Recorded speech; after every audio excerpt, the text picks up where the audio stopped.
Hi, this is Uma. You are watching UmaTechinTelugu.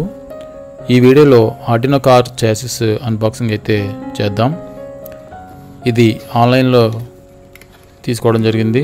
Arduino project series ఈ videos మన ఛానల్లో చూడొచ్చు.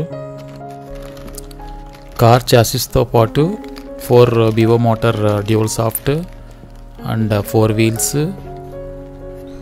4 బ్యాటరీ హోల్డర్ అండ్ స్క్రూస్ తో పాటు టోటల్ గా 900 రూపాయస్ కి అయితే ఇది తీసుకున్నాను. ఇది నెక్స్ట్ సిరీస్ ఆఫ్ వీడియోస్ అయితే Arduino మీద అయితే చేద్దాం ఉంది. ఆ ప్లేలిస్ట్ లో అయితే మీరు చూడొచ్చు.